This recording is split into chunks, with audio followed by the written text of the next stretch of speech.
safe water and clean air and good schools and safe neighborhoods. We're entitled to outside of the demand. And this is where the frustration for me comes, because I know there are a lot of things that working people want, again, outside of the political divide, that we just don't get, because we've got to feed our overlords.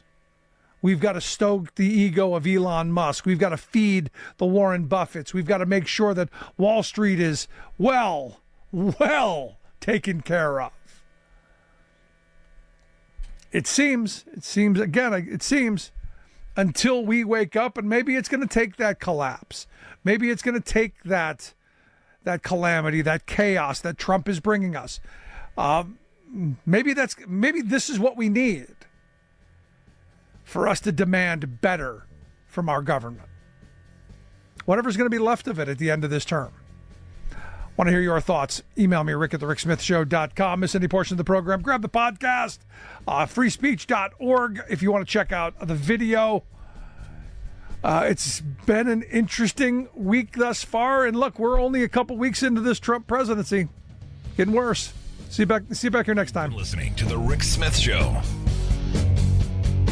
Email Rick at rick@thericksmithshow.com. Until next time, this has been The Rick Smith Show, where working people come to talk. AP News. Good morning, I'm Ed Donahue. General Keith Kellogg, President Trump's special envoy for Ukraine and Russia, is in Ukraine. He will be meeting with President Volodymyr Zelensky. You know, it's kind of nice that I'm here just a few days before the third anniversary of the Russian invasion of Ukraine. It's a chance to have a good substantial talk. The U.S. and Russia have been meeting, but Ukraine has not been involved. I think I have the power to end this war, and I think it's going very well. President Trump suggested Ukraine was to blame for the war. Meantime, in Kyiv, Якби це моя воля, то я б того Трампа. Retiree Yulia Kulik says, if it was up to me, I would wipe out Trump and Putin from the face of the earth. Ukraine is our country and it's our land. So why is it them who decide what we have to do and how we have to live? Doge visited the Defense Department. 4 officials tell AP staffers with Elon Musk's Department of Government Efficiency visited the Pentagon to get lists of the military's probationary employees. The military services each had until the end of business Tuesday to identify them. However, it's not clear all such personnel will be let go. Some might be exempted due to the critical nature of their work. Affected personnel would include civilian defense employees still new to their jobs, not uniformed military personnel. The potential Pentagon cuts follow reductions at other federal agencies where probationary employees conducting critical functions with high-level clearances were still fired. That included staff at the National Nuclear Security Administration, though the vast majority were later told they were being reinstated.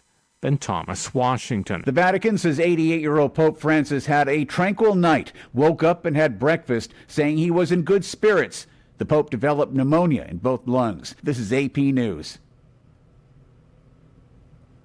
Charges have been filed against Brazil's former leader, Jair Bolsonaro, of attempting a coup to stay in office after losing in 2022. It was a plot alleged to have included a plan to poison his successor, President Lula, and kill Supreme Court Judge Alexandra de Moraes. The Prosecutor General also alleges that Bolsonaro and 33 others took part in a plan to remain in power. He wrote the members of the criminal organization structured a plan at the presidential palace to attack institutions aiming to bring down systems of power and the democratic order. Bolsonaro's defense team has said it's met the accusations with dismay and indignation. A statement said the former president has never agreed to any movement aimed at deconstructing the democratic rule of law or the institutions that underpin it. I'm Lawrence Brooks. A village near the Philippine capital launched a battle against dengue by offering a token bounty to capture mosquitoes, dead or alive. I'm Ed Donahue, AP News.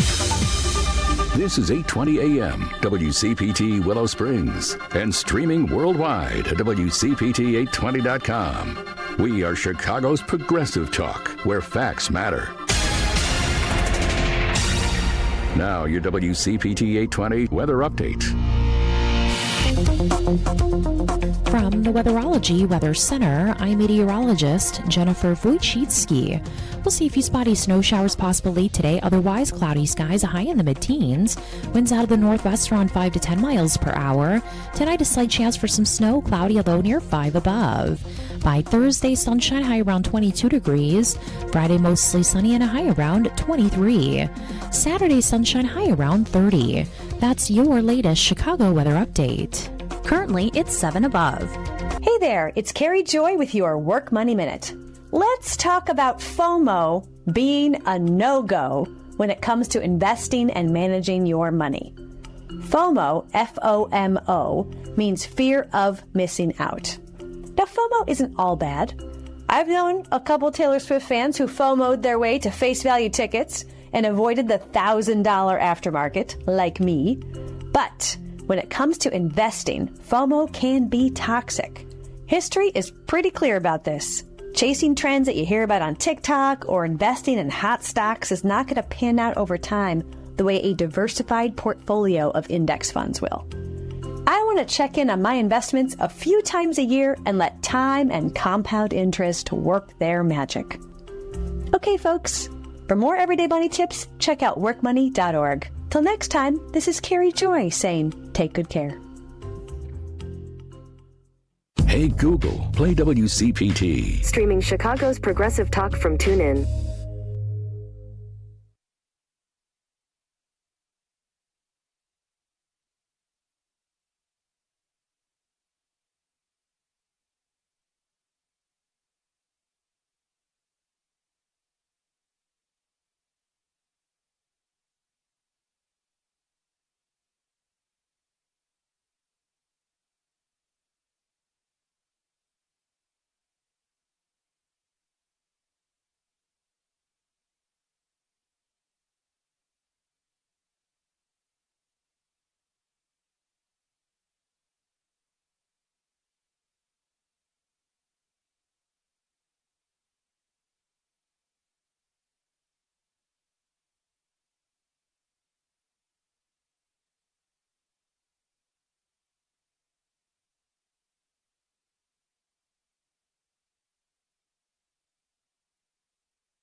Welcome to Choose Views with Richard Chew. Get ready to dive into a world of insightful conversations and thought-provoking discussions. As progressives, our job is to have an all-inclusive, full-on assault with all of our players. A show that will focus on moving our political, social, economic, gender, and cultural conversation forward. And all of our players means all of our players. It's Choose Views. And now, here's your host, Richard Chew. Good Wednesday morning, progressives, and welcome to the February 19th, 2025 edition of Choose Views, 773-763-9278, Facebook Live, TuneIn Radio, YouTube, and iHeartRadio. You can find me, of course, at richard@WCPT820.com. That's where you can send me an email, and I will respond. People that will tell you that I get to it maybe a day or so late, but I get to it. Catch all of our shows by subscribing to our WCPT podcast on Apple Podcasts or Spotify. There you can get Choose Views, short version and long version. Joan Esposito, live, local, and progressive, driving it home with Patty Vasquez. The Big Picture with Edwin Eisendrath, Out Chicago, and our other shows and interviews. Check out our heartlandsignal.com digital platform because why? As always, there's lots of good stuff there. And make your way there with your pen and paper ready so you can take notes. And then you can say, I'm going to send this to my friends and family and colleagues so I can keep them informed and do as Richard suggests that we do, which is to make sure that we share the information. Today, live, local, and progressive Joan Esposito will be joined by Iran expert Ben Tablu, who is the senior fellow at the Foundation for Defense of Democracies, and Spencer Critchley, author of Patriots of Two Nations, and the host of the podcast Dastardly Cleverness in the Service of Good. Live, local, and progressive weekdays 2 to 5 p.m. Central on WCPT, Heartland Signal website, and tune in. And then tonight, From 5 to 7 p.m., Patty Vasquez will be taking your calls and talking to Ann Tennis, independent candidate for mayor of Skokie, and Walter Mendenhall, former NFL running back and founder of Male Mogul Initiative. How about that? And then tomorrow on this show, I'll be talking with Illinois Comptroller Susana Mendoza. So there you go, guys. It's loaded up. Go check out our show page. Visit the Choose Views show page and get the rundown on what guests are joining me on the show this week. Listen on demand to recent interviews and full episodes of the show. Find subscription links to my full episodes and featured interviews and a lot more. So you can do that by going to heartlandsignal.com and click on my picture. And, of course, if you're listening live, Alexa, play WCPT on TuneIn. So make your way over, guys. We try to make it as easy as possible for you to check us out and share with those who you care about. Busy show today. This morning at 6:30, we will have a representative from Living Wages, Thriving Communities, and that's Lauren Wright, Executive Director of Illinois Partners, who will be with us at 6:30. At 7 o'clock, of course, our great friend Kurt Mullet from Hoosier Blue 63. And then in the 7:30 hour, we just keep it moving, guys. We will have Alexandra Thornton, who's a Senior Director of Financial Regulation at the Center for American Progress. So we have a busy morning. We're glad you're with us, and we're going to keep things moving along. Henry's running around here, roller skates on, getting things plugged in and unplugged and turned up and turned down. So if you call in today, if we can squeeze your call in, give my man Henry some love because he's got on the double wheels. He's got like dually wheeled roller skates on, going back and forth. A week ago today, we were dealing with fire alarms and stuff. That was last Wednesday, wasn't it? Man, it was crazy, y'all. We got here. Henry's outside. I'm like, what the hell? What are you doing outside? It's cold. Alarms going off. Then CFD and CPD showed up and did their thing. So, but give my man Henry some love if you call in today. All right, Henry, let's hit him with some quick Choose Views news because we got to keep the train moving quickly this morning. Delaware targets corporate exits. What does that mean? Delaware legislators have proposed a new bill designed to help protect founder-led companies from legal action by shareholders. The bill, introduced on Monday, comes as companies including Meta, Dropbox, and Bill Ackman's Pershing Square consider re-incorporating in states that they deem friendlier, such as Texas and Nevada. While most Fortune 500 companies are incorporated in Delaware, the state's dominance was challenged when a Delaware court blocked Elon Musk's compensation package following a lawsuit filed by a Tesla stockholder. There you go. And a name you should look into is Bill Ackman, Ackman. He is someone that is definitely not friendly to some of the issues that are important to us in the progressive liberal conversation, particularly when it comes to DEI. That's a name you need to look up. Southwest is looking to slash some corporate jobs. They're announcing a 15% slash, if you will, in its corporate workforce, nearly 1,200 jobs in what will be the first mass layoff in the company's history. Calling the cuts unprecedented, CEO Bob Jordan said the job losses will include senior leadership roles, according to a staff note obtained by CNBC. The layoffs come during a turbulent period for the airline, which recently paused corporate hiring and cut routes after fending off a takeover bid last year. ChatGPT is in the news and building their takeover defense. OpenAI converts to a for-profit business, and as that's happening, its executives are mulling how to best protect it from hostile takeover bids, like the one by Elon Musk, according to the Financial Times. The ChatGPT maker's CEO, Sam Altman, and other board members are considering awarding themselves special voting rights. These rights could keep power in the company's nonprofit arm, rebutting Musk's argument that the company has moved away from its mission.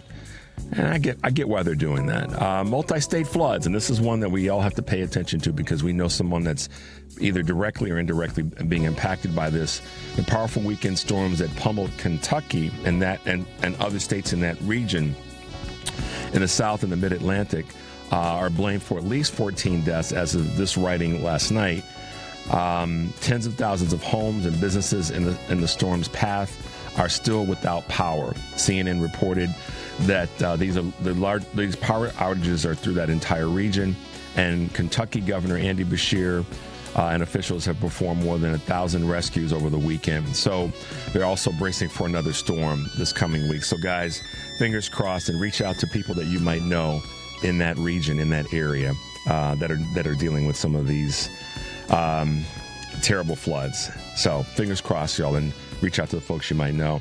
Keeping it quick today, guys, and keeping it moving forward. But there's a little bit of Choose Views news for you this morning. Henry, let's take a quick break so we can knock out a few things when we come back, and then be able to have our guest on this morning. 773-763-9278 is our number. This is Choose Views, and we'll be right back.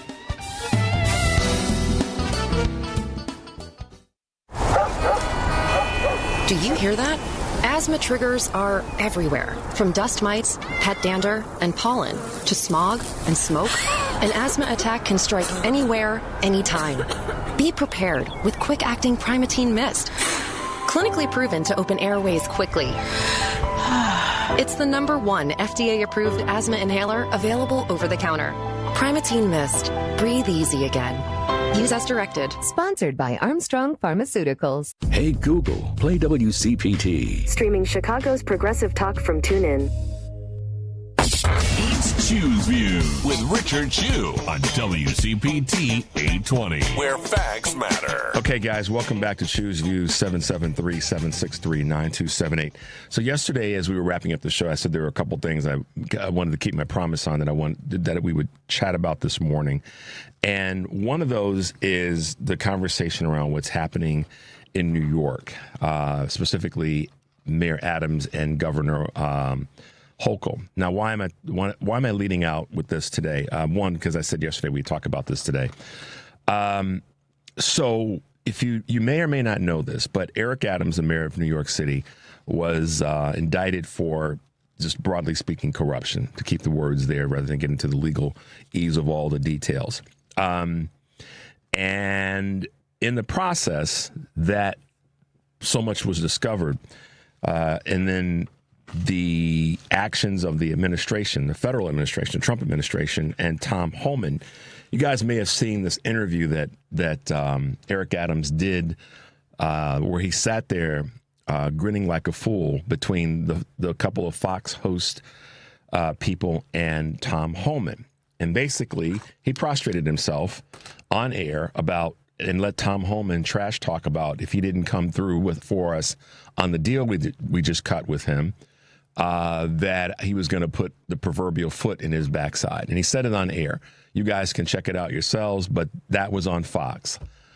And a number of people were highly PO'd about this. And it led to some of the deputy mayors resigning in protest. 4 deputy mayors, they had signaled their intent to resign over the concerns about how he's handling immigration matters. So the words quid pro quo are part of the conversation. And I've been kind of paying attention to this because Holman came to Chicago to trash talk our mayor, our governor, and our other elected officials, talking about all this he was going to do, blah, blah, blah. But he has to remember, this is not New York. This is not any other city. This is Chicago. Hint, hint, wink, wink. But the folks that are the first deputies did decide that they were going to resign. They were done because they felt that this was a quid pro quo situation. So we have a clip from Representative Dan Goldman that we want to play for you that Henry and I put together. Then when we come back, I want to talk about where we are with regard to Governor Hochul. So Henry, let's hit him with this clip. When you think of a conspiracy, right, you think about a predetermined agreement to do something. Now, for a conspiracy, you don't actually have to complete the objective of the conspiracy to charge it.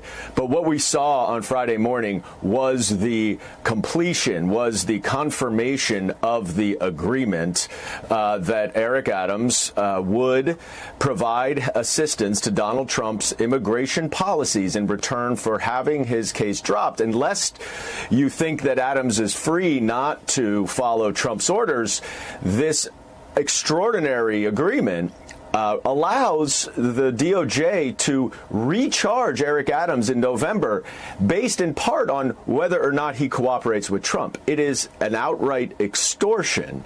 And what's even more extraordinary to me, Jen, as a 10-year veteran of the Department of Justice, was the original memo that Acting Deputy Attorney General Emile Beauvais wrote directing the dismissal of this case in something that I don't think you will ever see in any other official document from the Department of Justice.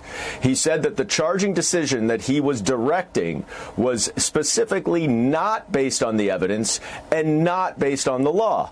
So therefore, it can only be improper because those are the only things that the Department of Justice should be relying on. And then as you read it on, it's all about policy agreement and implementing immigration policy.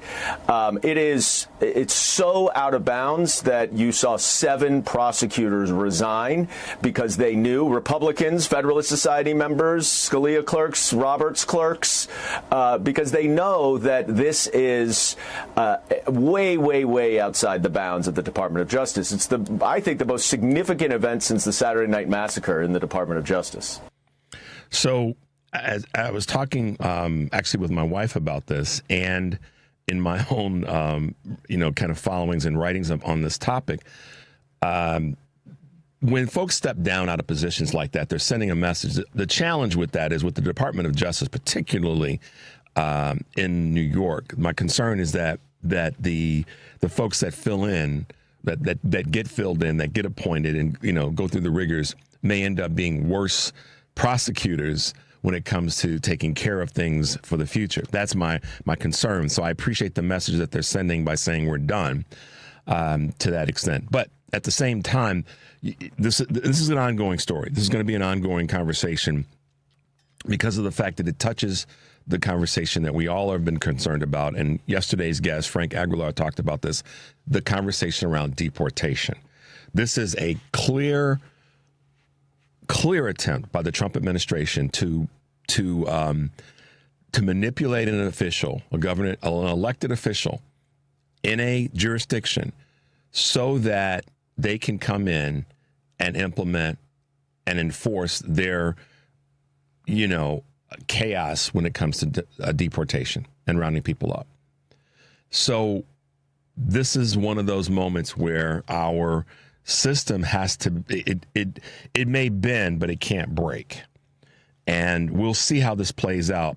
But what I hope happens is that Governor Kathy Hochul does remove him. She has the right, it's not so much the right to do it, she has the power to do it as governor of the state of New York. And what they're working to ascertain and to accumulate and uncover is the evidence. And based on how Representative Goldman just spoke about what was written in that determination, they do have the evidence. So we'll see where this goes, but stay tuned to this, guys. And the reason that again, this is New York City. It's not Chicago. We're a national show based in Chicago. The reason that this is important is because it's about the conversation around deportations. That's why I want you to pay attention to this, even though it may not be in your backyard. This is a conversation around how we want to make sure that our governments, our blue cities particularly, with this conversation of immigration, don't get put in a position where they compromise themselves. And so watch this very closely. I'm concerned for all of our mayors that are going to Washington on March 5th to testify in front of Congress about sanctuary city discussions. I'm concerned about all of them. And so I just want to make sure that you guys are aware of this particular situation if you hadn't been paying attention to it. So we'll keep you posted as best we can in that space. Now, a little bit of not bouncing around, but I'm just trying to stay on point with a couple things that we said we would talk about today. I want to give a quick shout out to our good friend Natalie Ziemba, who was with us in studio last week. Because why, Henry? She's downstate, hobnobbing it with our officials in Springfield, lobbying for funding for projects right in her area, her town, her community of Woodstock. She went down to Springfield. Almost said she went down to Washington, D.C. That's going to happen for Natalie. I feel it in my bones. She went down to Springfield and made her pitch to both Republicans and Democrats that these are some things that we need in our local community. That's what a leader does. So kudos to Natalie Ziemba, councilwoman for the city of Woodstock. Make sure you are following her, not just to follow her on social media, but follow the work that she's doing. She's putting in the work, y'all. Sleeves rolled up, elbows deep, as I say. Natalie Ziemba, councilwoman for the city and town of Woodstock, is putting in the work. She made the trip down to Springfield to lobby for the citizens that helped get her elected and those that didn't vote for, because what benefits some benefits all. So kudos to Natalie. Talking about elections, talking about officials. This is the other thing that I said I would make sure I brought to you guys, and I just had to get my notes together and make sure I was right. Henry, there are 3 races that are going to be tough as hell to win that are congressional seats. We know that. I'm not stupid. I'm not blind. I'm not willfully ignorant in this space. I know that the 3 House races that we've been talking about in Florida, 2 in Florida rather, and the one in New York, Elise Stefanik's seat, are up for elections. And so yesterday I mentioned the names of I mentioned the name of a person, and shout out to my man Craig in Ithaca, New York, who sent me a little bit more information. But the race in New York for the 21st congressional, New York's 21st district rather, the Democratic candidate, his name is Blake Gendebien, Gendebien, of North Country. That's part of upstate New York. What I want you guys to do is I want you to Google his name. I want you, if you need it spelled out for you, call, send me a text, or email me, and I'll send you the information that I have on Blake. He is the candidate that's running for that seat, the Democratic candidate. We've got to get behind him. Husband, father of 3 boys, second-generation dairy farmer, small business owner, and served as a vice chair of the cooperative board of Agrimark. Born and raised on a farm in North Country, and has been deeply rooted in the community his whole life. JV basketball coach, founder of nonprofits supporting children with pediatric cancer and their families. This is that guy that, Henry, oftentimes we say we don't put enough people forward who are of the people that are quote regular everyday folks. Blake's one of them from all that I've read and researched on him. So that's the candidate in New York that we want to get behind. If as progressive liberal Democrats, we want to win some seats, we start here. We start locally. We do what Natalie's done. We make sure that we're getting involved with the local candidates. And Blake is a local person in this part of New York, in the New York's 21st district, that if we can help him get over the hump and win this, that's a game changer.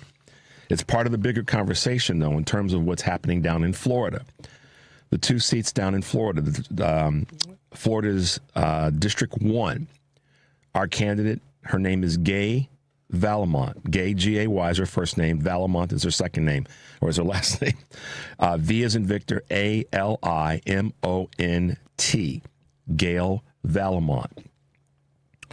She is our leading candidate that's running for that seat in Florida, in Florida's 1st congressional district. We want to make sure that she's got all the support that we can send her. Just Google her name, find out all you need to find out about her in terms of how you can help. It may be contributions with money. It may be whatever, cards, the whole phone calls, whatever it takes to help get her across the finish line.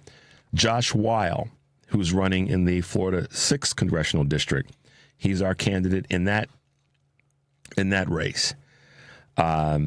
Josh is a school teacher, educator, and he's been part of the Florida Education Association, strong supporter of Florida's LGBTQ community and the Democratic Caucus.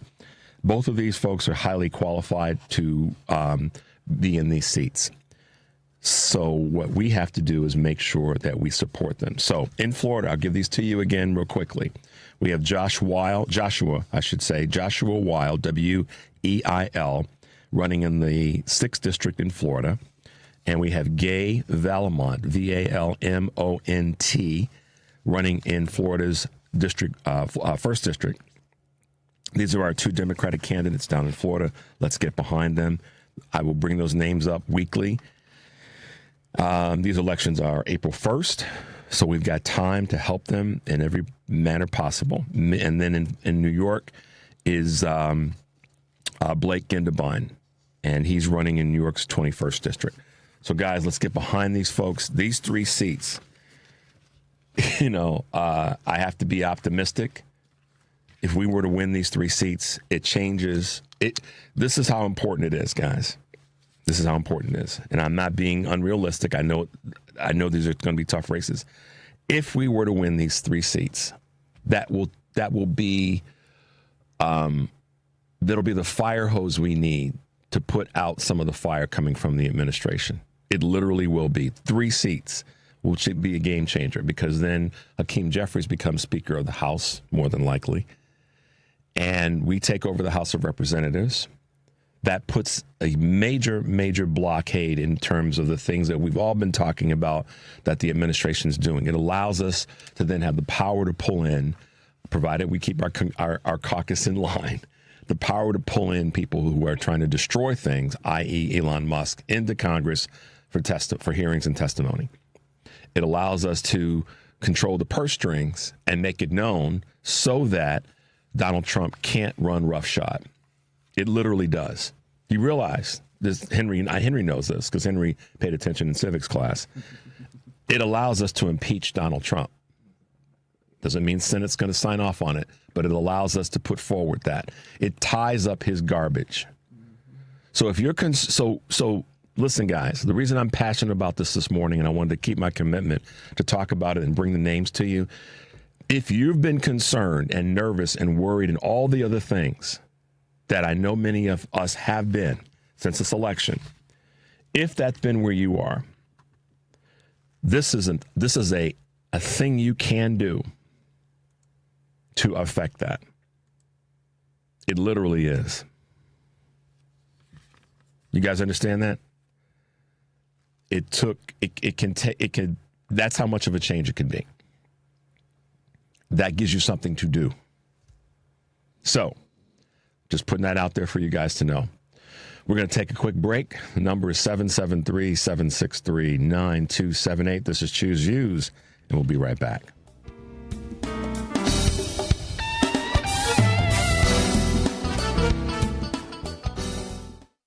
Millions of Americans take medicine like Ozempic and Zepbound. Many of them are overpaying by thousands of dollars a year.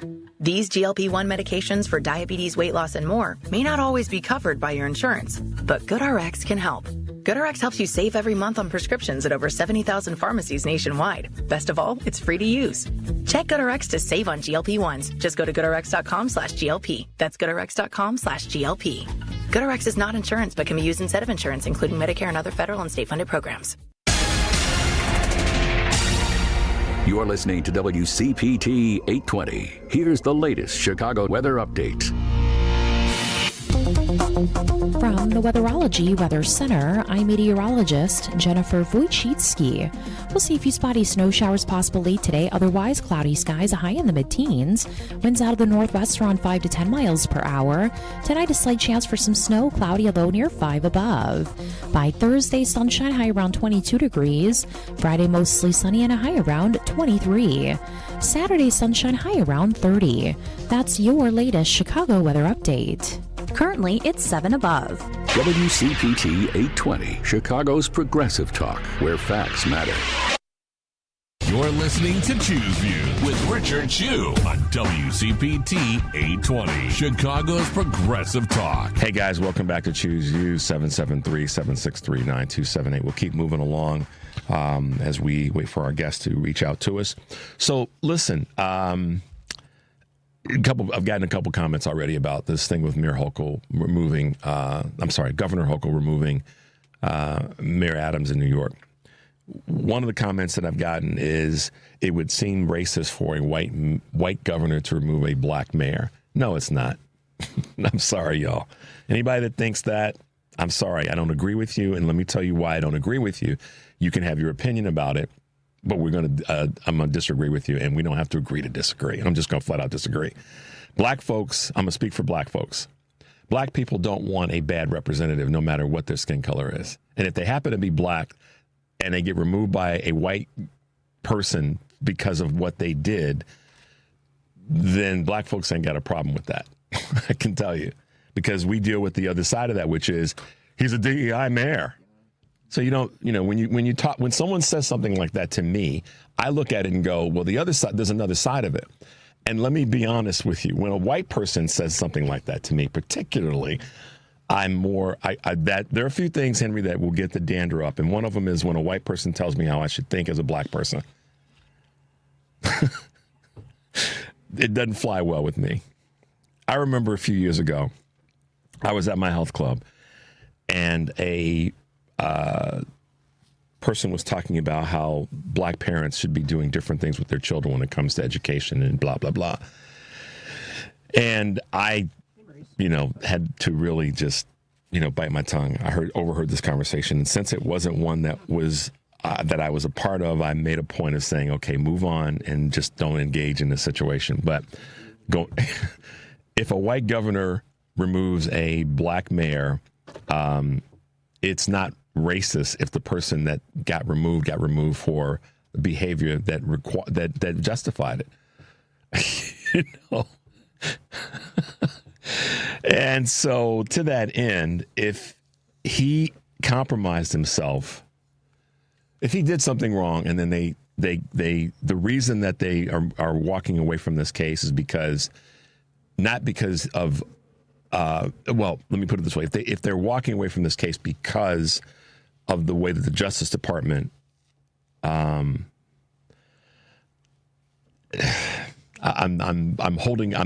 pulling back my words, but at the end of the day,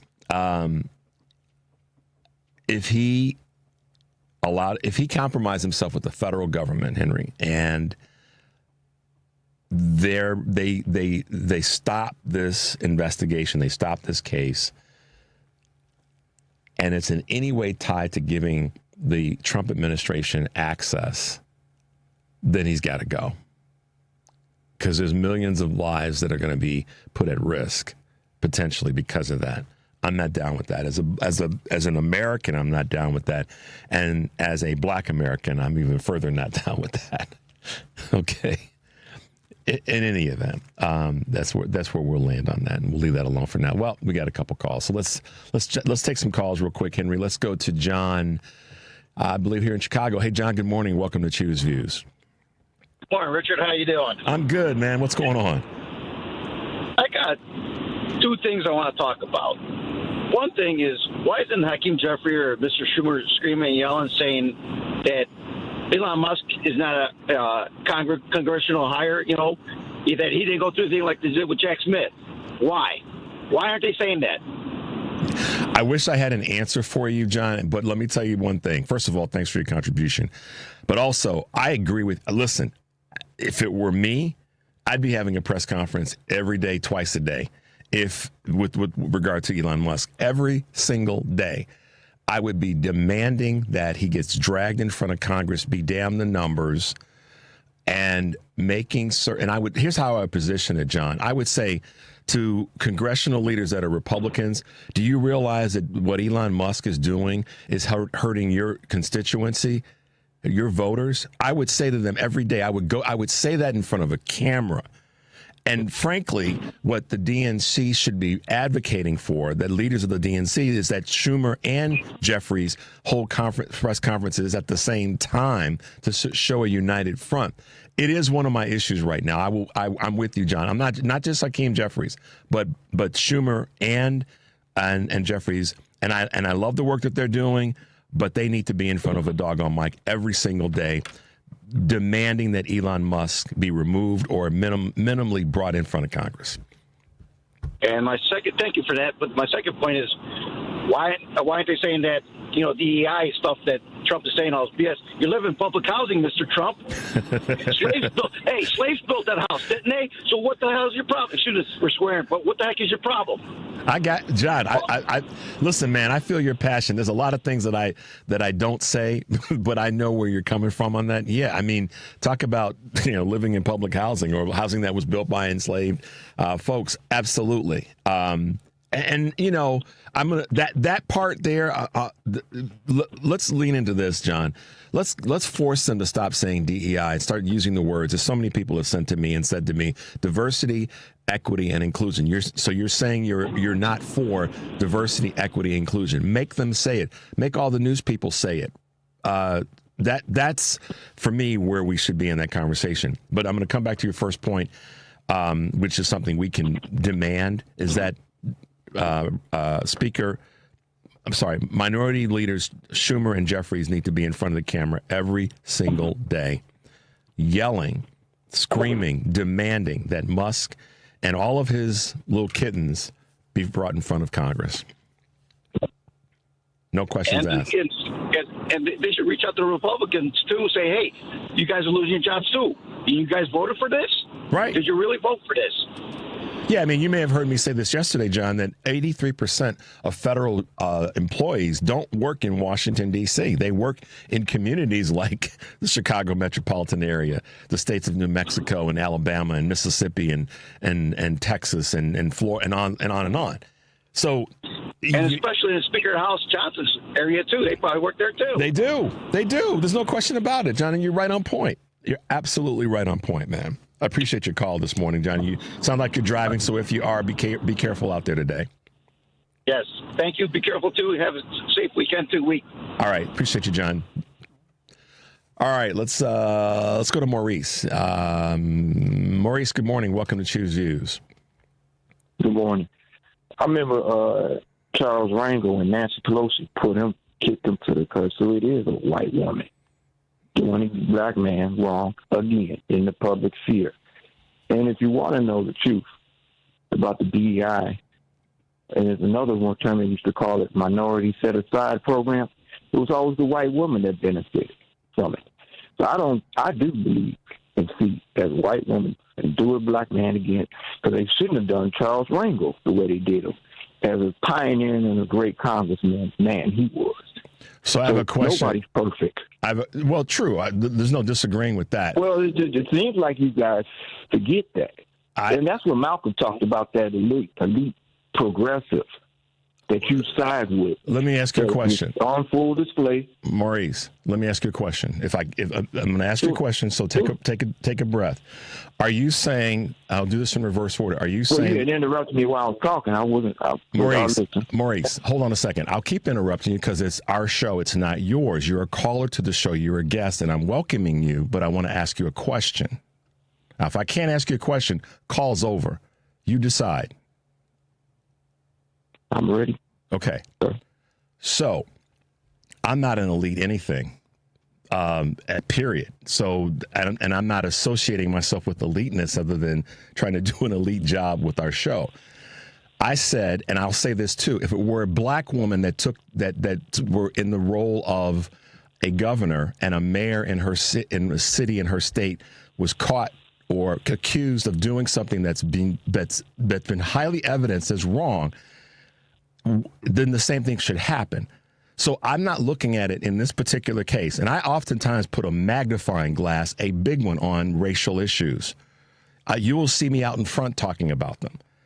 However, in a case like this, you got to dig a little bit deeper. And I'm well versed in what Malcolm said, and I'm fully aware of what his purpose was in that space about black folks who lean into white eliteness. I get that. But you should be mindful, or I would ask you to be mindful of that conversation. So what would you say, in terms of my question, what would you say should happen in this particular case if the evidence is true? What should happen is if you go through a court, he hasn't been tried or convicted in this country, technically. You have to be prosecuted, convicted. It hasn't happened. So technically, he has not done anything wrong in the court. Now, in public opinion, that's different. That's your view. And then I said, it seems like you're taking a progressive elite view because you allow a white woman to if it were a black man, would it matter? Like Nancy Pelosi, just Maurice, like Nancy Pelosi. Maurice, Pelosi? if it were a black governor, let's put it this way. You keep saying that's hypothetical, though.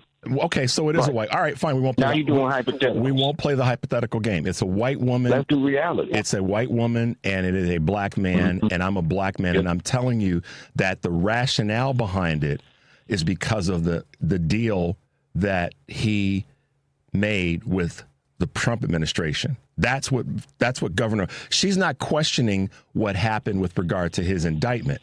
She's questioning his intent when it comes to the deal made with the White House. So I'm going to ask you this question. Who did you vote for in the 2024 election? Answer the question. Don't tiptoe around it. I voted for Trump. Okay. I voted for Trump. So we're going to start there. My question No, is, stop. she still Maurice, doesn't have stop. the rights. You are going to stop. We're not going to have this debate. You voted for Trump, and that's fine. So talk about a white, being manipulated by a white person. I think you should look in the mirror first. Thank you for calling. Hey, I'm going to give smoke to anybody that comes at me like that when it's about my principles.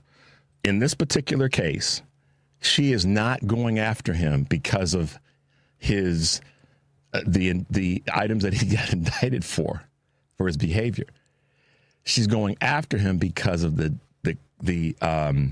issue around why the case got dropped, tying that back to the deportation issues in New York. That's the reason why, y'all. So don't come at me with this about a white woman, a white governor removing a black mayor. He was already in the crosshairs based on the evidence that they had. They dropped the case because he, from what we've found and what's out there, apparently cut a deal. Now, has she done it yet, Maurice? No, she hasn't. She's doing what he said should be done. She's looking at the evidence. And I said that if the evidence comes clear that that's what he did do, he should be gone. I don't want someone in any position, white or black, male or female, LGBTQ, Hispanic, Mexican, Muslim, whatever, in a position if they're doing that to gain favor, to keep their behinds out of jail. So, that's just kind of where I land on this. And I'm so tired of people referring to those of us, whether we be black, white, of any community, culturally, any educational background, on and on and on, as elites. But here's a reason why. The Doge boys, all those MFers are elites. Let's start with, I'm going to say this in terms of the portrayal of eliteness. You all hear me? So don't come at me with this garbage about progressive elites. It's just like, and listen, I'm probably going to catch some smoke from some people, but I bring it on. Especially if you're African American and you want to call another person of color elite. I think when I hear that from someone of color, calling another person of color elite, the insult behind it says that so we can't progress and move forward and educate ourselves and gain knowledge and gain experience and do things. Meanwhile, the dude that according to Maurice, I asked him for a reason. He voted for Trump. Did he say? Is that what he said, Henry? Mm-hmm. Talk about elite, and this is the same dude that's going to cut you off at the knees. So for any person that's texting me or calling or grousing or going to email me about this, that voted for Trump, I'm sorry, but it starts and ends there for me. I have no space for that person. And it's not about me being elite. It's about he said he's going to cut things that are going to hurt you. So he gave you the razor blade and you decided to use it. And circling back to the situation with Adams, again, if he committed the crime, they're investigating because of that. The The prosecutors are. Governor Hochul is looking into, was there quid pro quo? It's hard to say sometimes. Got to say it slowly. So, anyhow, we'll come back to that, I'm sure, because I know there's some folks out there that are, they're either on one side or the other of this issue. I don't want to say my side versus somebody else's side, because I don't have a side. I have an observation, and my observation is if the governor feels that that's what's got to happen, then he's got to go. And if the evidence is there to support that, then we support that evidence. If it's not, then she's probably not going to pull the trigger. It's that simple, guys. All right, so let's take a very quick break. And then we come back, we have our wonderful guest with us that we're going to chat with. And there you go. Number 773-763-9278. Choose Views. We'll be right back.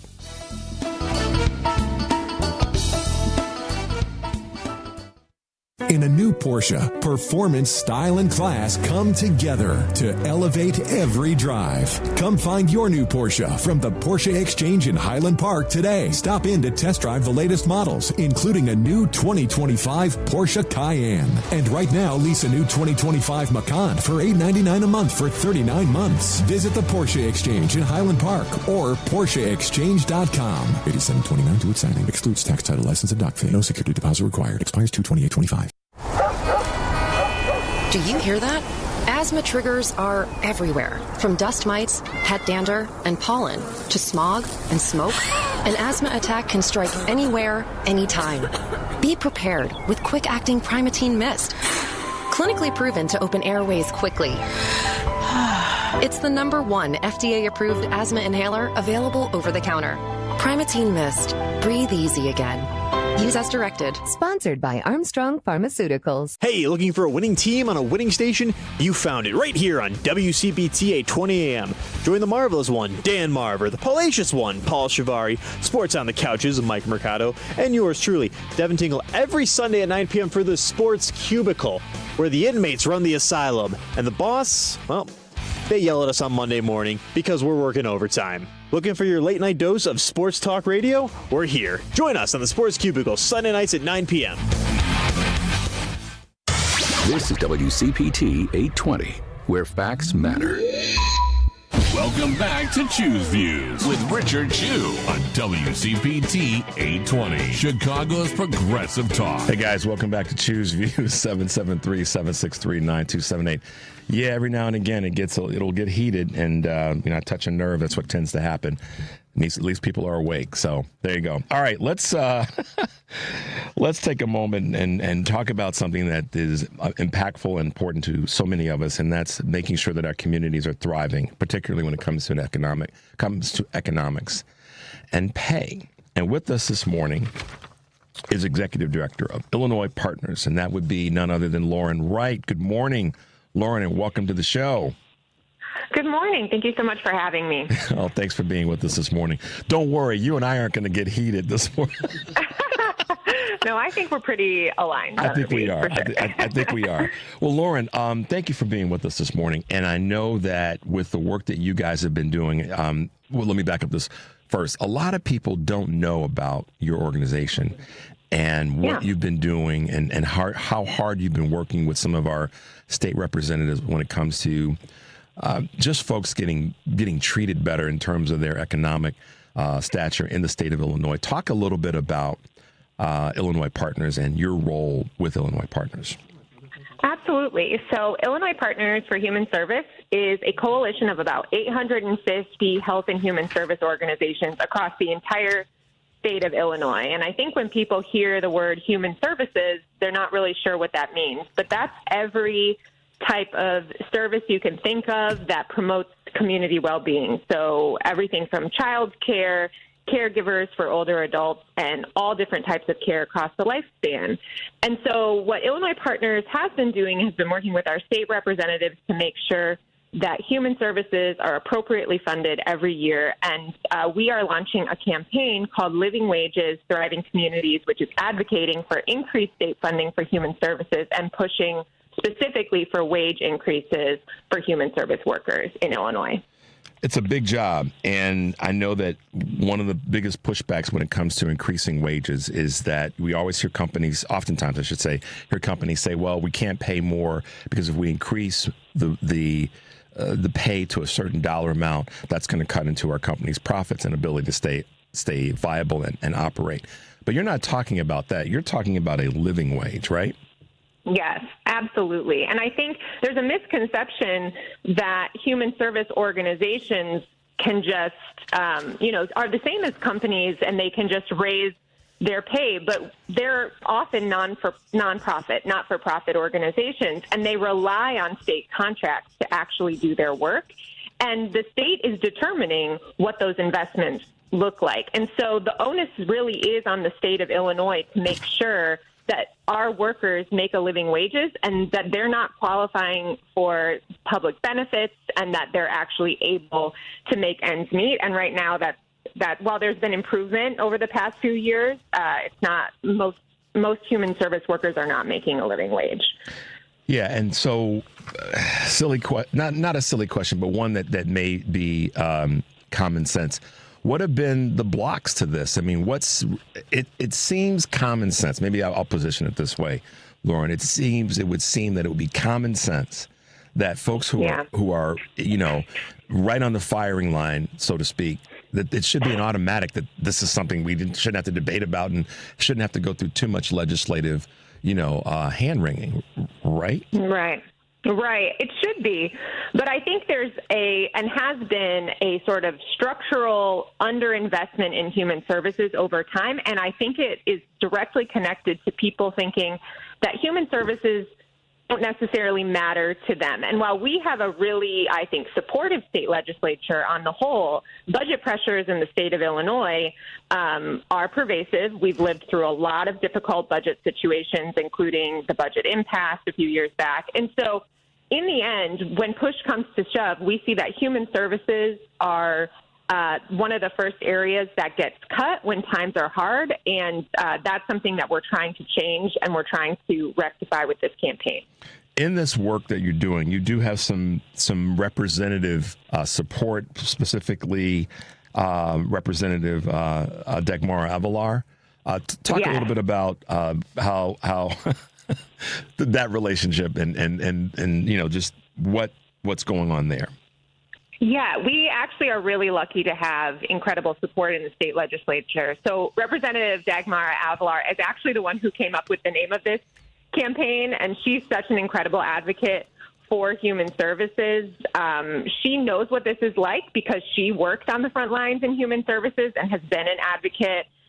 She worked at the Coalition for Immigrant and Refugee Rights in Illinois and has been an incredible support. We also have the support of Representative Lindsay LaPointe, who is constantly talking about, again, from her lived experience, what it means to make a living wage and how in the very early days of her career as a human service professional, she was not making a living wage. And so while we have some really incredible support in the state legislature, we are trying to rally that support further and make sure that it's reflected in the state budget. So talk a little bit, Lauren, about how the craziness that's going on at the federal level now has impact or dotted line impact on your efforts and the push for an advocacy for fair pay.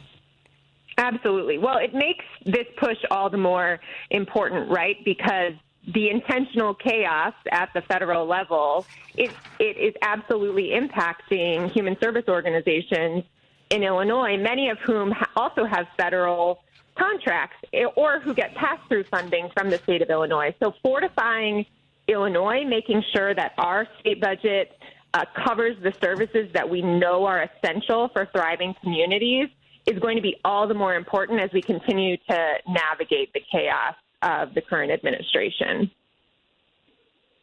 So with the current administration and the craziness that's happening, and I just finished talking about the way in which the federal government and DOJ and all the rest need to be called in front of Congress, not the federal government, but the people that are tinkering with our stuff, so to speak, need to be called in front of Congress.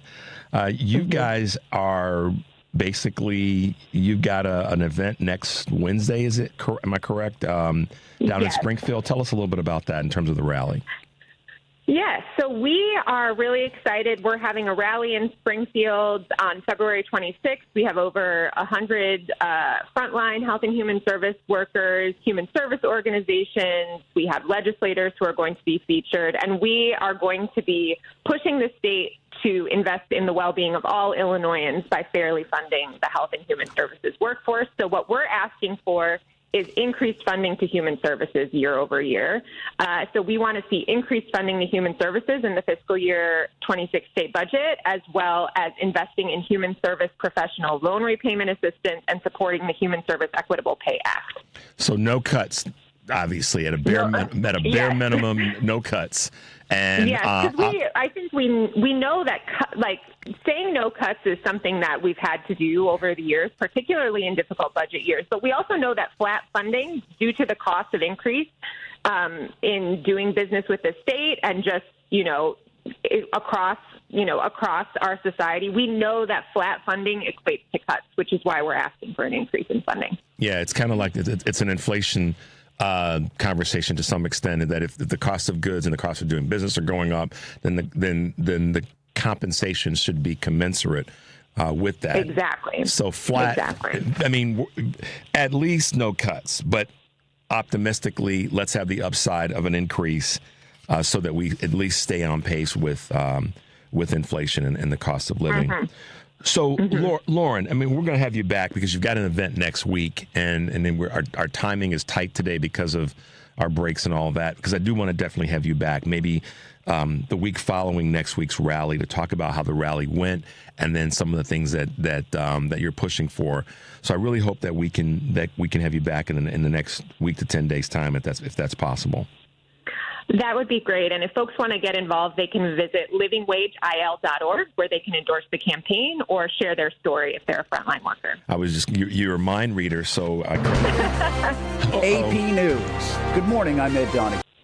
Oh, sorry about that, Lauren. We still got you. Don't worry. Crazy morning this morning with technology.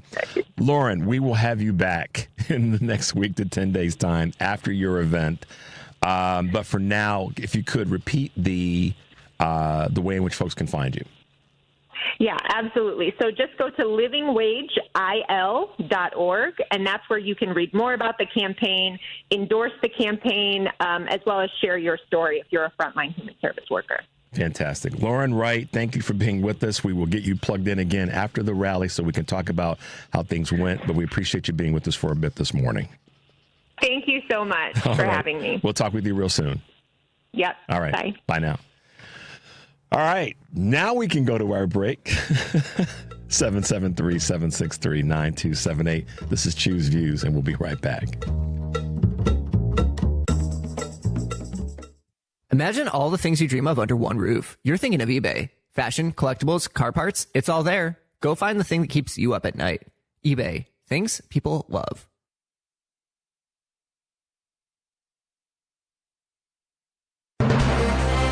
AP News. Good morning, I'm Ed Donahue. A day after President Trump suggested Ukraine may be to blame for the start of the war with Russia, Trump envoy General Keith Kellogg is meeting today with Ukrainian President Volodymyr Zelensky.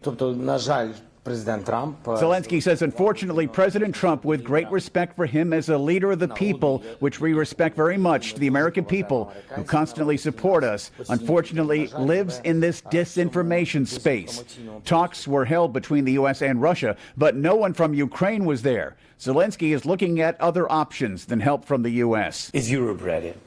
I think yes, to my mind, but it's not, this is their private decision, but we will work on it to have any alternative possibilities. That is one. Zelensky says he would like Trump's team to be more truthful. Another winter storm is slamming much of the country. Avalanches in the west, snow in the Midwest and east, and freezing temperatures from Texas to Maine.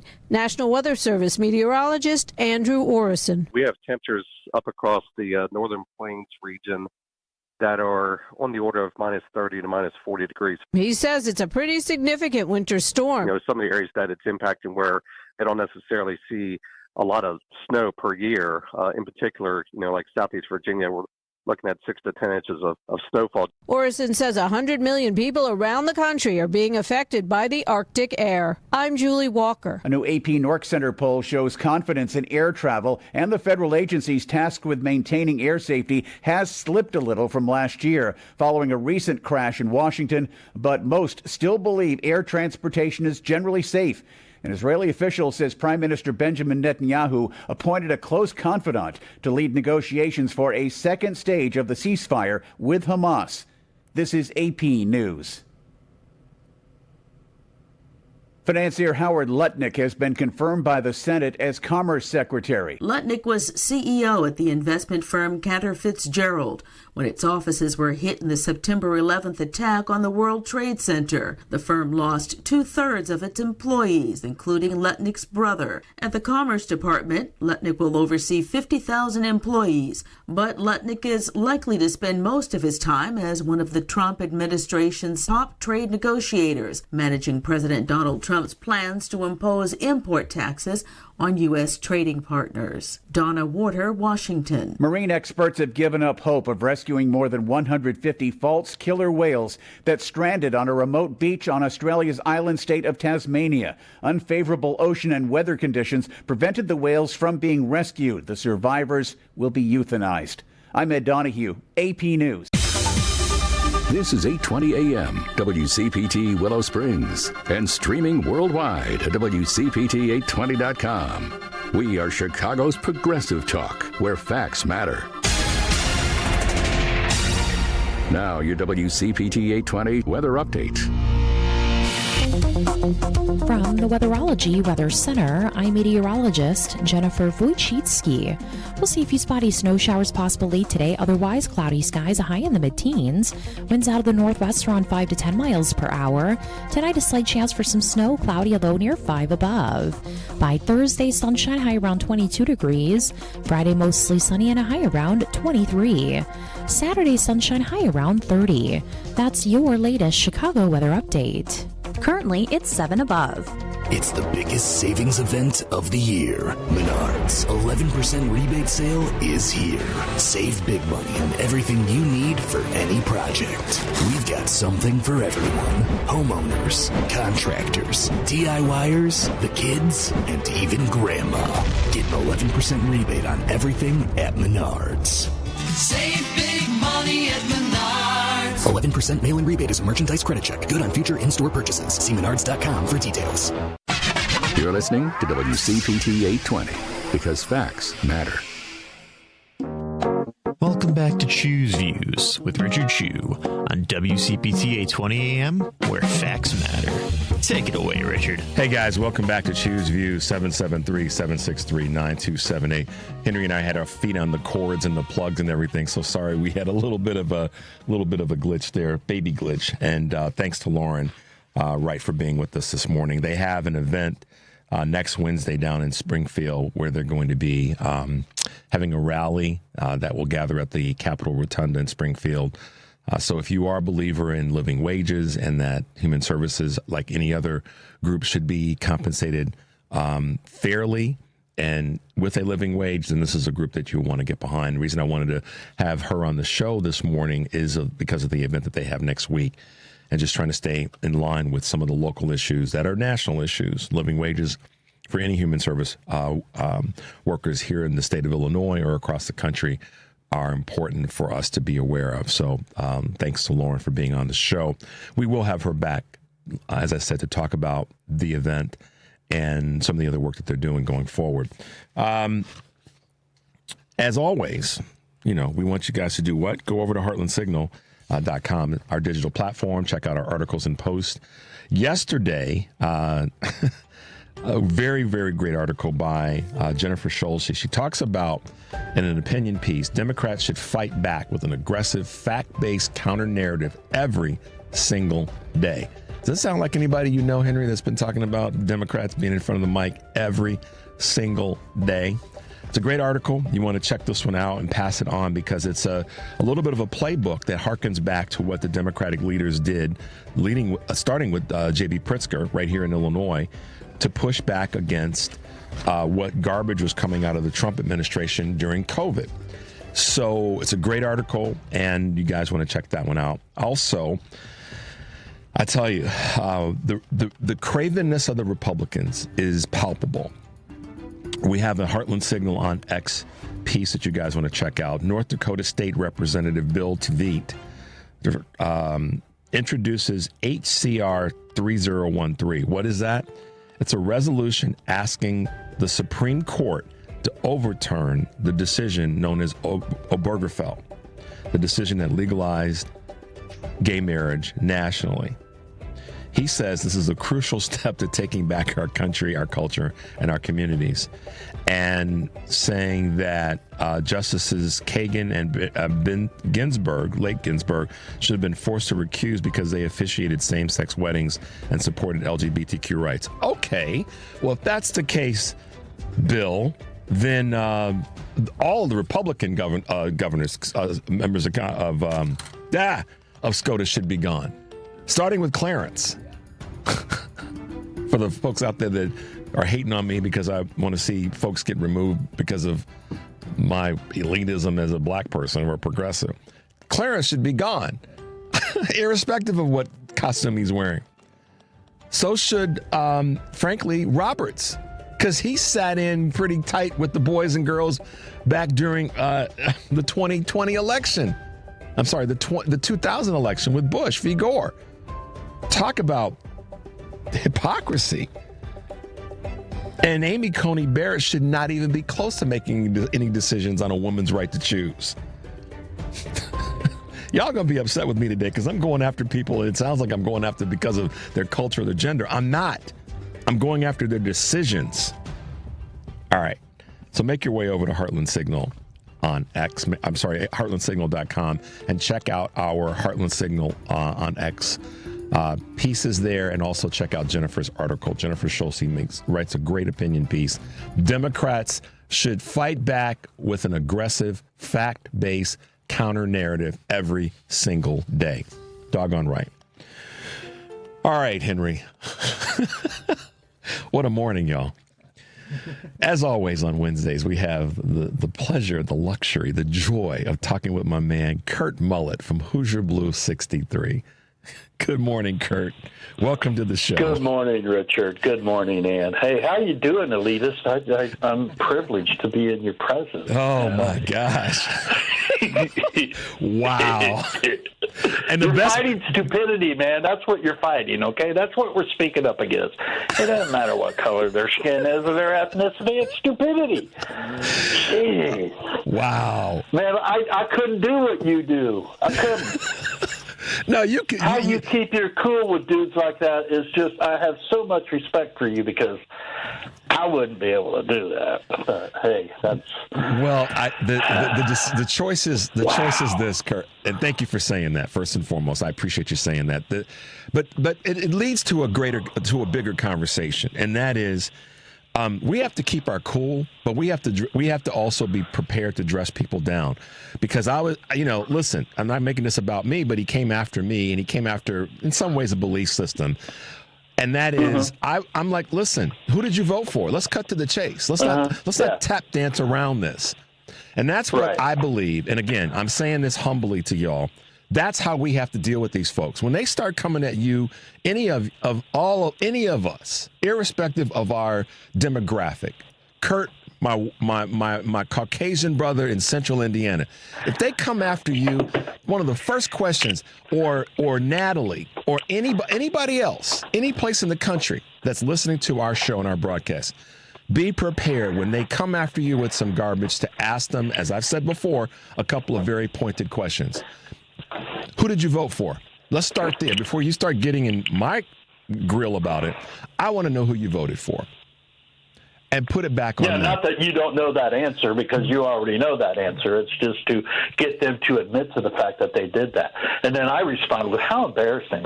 Right. I feel for, And we could get, listen, I'm from Chicago. We could get really ugly. I could have said, are your parents still alive? Are your mother and father receiving any nationally legislated benefits, i.e. Social Security, Medicare, and all the rest? Do you have members of your family that are former military? So don't come at me about the racism, elitism, progressive thing when anybody of any community, so I'm not just going after any single community, if you voted for that, then you can shut up talking to me about my issues, because you voted for someone that's direct goal is to harm this country, not to help it. So thank you, my man. If you believe and support what's going on right now in this country, you obviously have no clue and are not paying attention. You are just eating propaganda. That's all you are doing. Spoon-fed. You're listening to what billionaires are telling you to think. That's what you're doing. What is wrong with you? Talk about being in the tank for somebody. Really? I mean, are you serious? Man. Dude, what is wrong with you? I mean, I don't get it, Richard. I don't, man.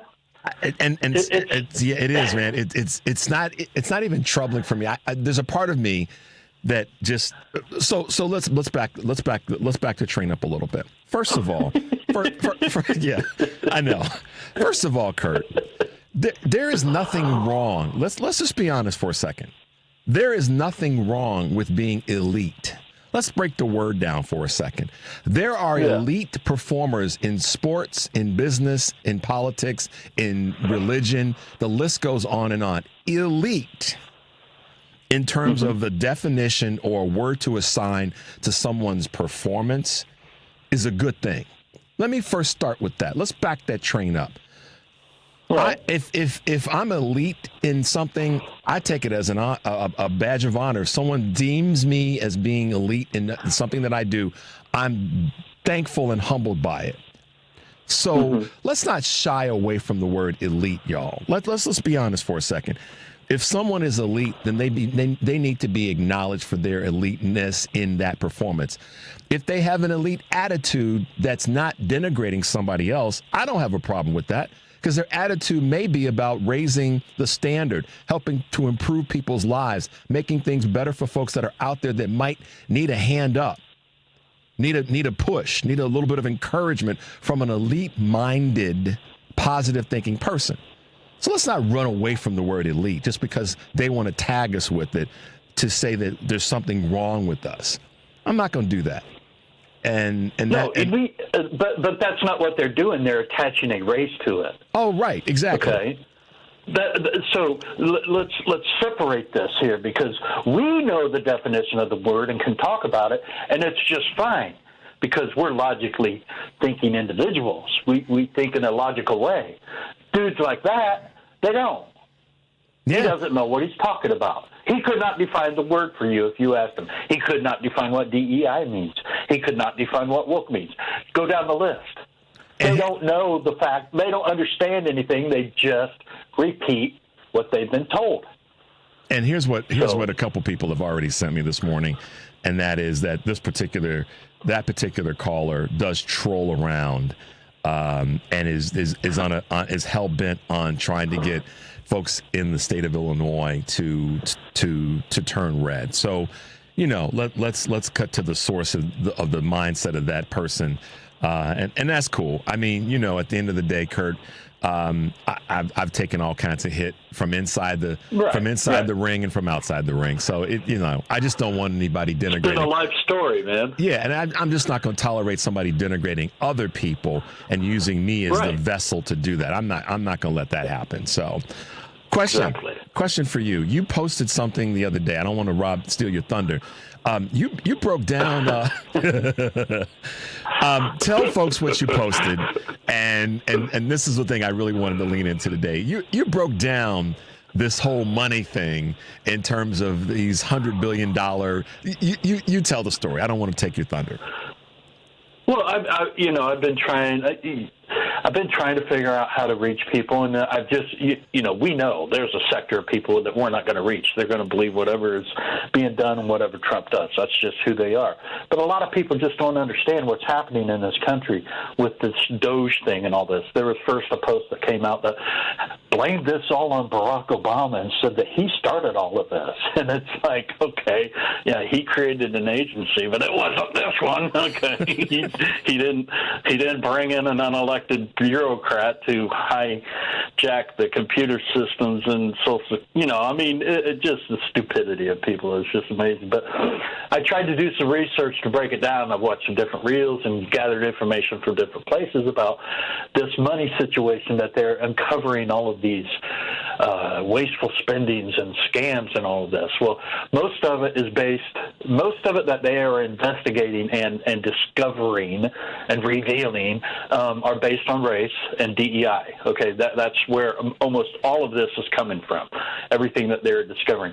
But the monies that they are bringing in or that they are revealing that they are finding is minuscule to the amount of money that is in comparison to the tax breaks that were given to the morbidly rich in our country. Okay, I mean, the tax breaks from 2017 added up to $4.5 trillion of excused taxes to the morbidly rich in our country that went directly onto the bottom line of the national debt of our country. That's why when Trump was in office, he accumulated close to $8 trillion in debt, almost 25% of the total national debt that our country has accumulated since we went to the gold standard. Yeah, I mean, that's well over 100 years. That's over 100 years ago, guys. But by the way, so keep going, Kurt. Sorry. Yeah. So anyway, they've discovered right now it's somewhere in the neighborhood of $50 billion, a little bit more. I'm sure it's gathering. Just like KKK yesterday, Karen or Christine. I mean, whatever her name is, I can't bear to watch her. The press secretary. She's got all these she's got all these screenshots of here's one for $37,000 that we found, and and here's one for. Seriously, you guys are going after money that is, and we. So anyway, I did the comparison. The money that they have discovered so far as being tagged wasteful spending is 1.111% of the amount of money that was excused to the morbidly rich with the tax cut of 2017. Yep. And there's another one coming down the pipe now. So it's going to get even worse. So we're focusing on the wrong thing here, people, and people are listening to what billionaires are telling them, okay? This is where we are at. Have some, you want to say to people, and I'm not being a jerk in this, but have some dignity and some pride in yourself, some elitism in your thinking that says, wait a minute, that doesn't make any doggone sense. I mean, be able to stop and say, I mean, to me, it's this literal, y'all. It's this literal. If you are driving down the road and Henry is standing at an intersection, a fork in the road, and has a sign that says, Kurt, Richard, and all the rest of you all, don't go this way because the bridge is out. Go this way. This bridge is a little bit unstable, a little rocky, but it's working. Don't go down this one because the bridge is out. And because Henry is a progressive liberal Democrat, we decide to say, I ain't listening to him. He doesn't know what he's talking about. I'm not going to listen to this young kid who's trying to tell me not to drive into the ditch. I'm going to go down there anyway because I don't like the way he said it, and he's not from the belief system that I want to, attach myself to. Now, Henry's been there for, 5 hours.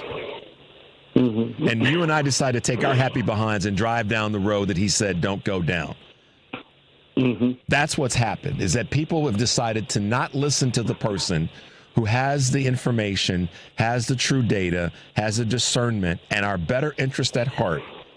Nah, I'm going to listen to this other guy over here because he's the one that fits my narrative. And so a lot of people are listening to these billionaires because they fit their narrative rather than listening to what they're actually saying. And they're driving they've been driven into the ditch, over the cliff, and their monies and all their other things are being grabbed. Mm-hmm. That's oversimplifying it. Ted Nugent put out a little comment or a meme or whatever saying, it's like you have a leak in the roof of your house and you got a guy that comes and looks at it and is going to tell you how to fix the leak, and you don't want to listen to him. You're an idiot. and I have a family member who is just deep into this that reposted that. So my comment was, well, the problem is that you're listening to a billionaire who took all your money, so you can't fix that leak, and you're going to listen to him on how to fix that leak. I mean, do you not understand this? I mean, people just don't understand this. And they don't understand. It's not just about the fact that they have access to all of our information. It is the doors that have been opened now. Do you know that hackers around the world now have access to your information, okay? And this alone, could you imagine, and I hate doing these kind of comparisons, but let's say Barack Obama decided when he created his agency, and the name of it is escaping me right now, but it was to help IT people when he created it. But could you imagine if he brought somebody in off the streets that wasn't elected, who was a multi-billionaire that he had done a lot of behind the scenes deals with, and said, here, you take over, and then one of the first things the guy did was walk into the Social Security offices and hack the computers? Kurt, listen, man. How many? Listen. A number of the brothers have been sharing this information on social media, and I'm just going to go here because you and I can open this door for each other. We've been saying things like, can you imagine if Barack Obama had decided to bring in someone like a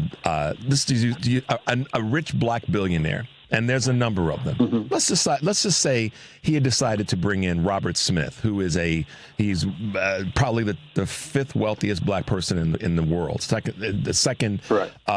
in America, if not behind. I'm drawing a blank on his name now. But did you imagine if he had decided to bring him in, who's got major tech skills, runs a major tech company, billionaire, worth, I think, $5 billion, African-American male.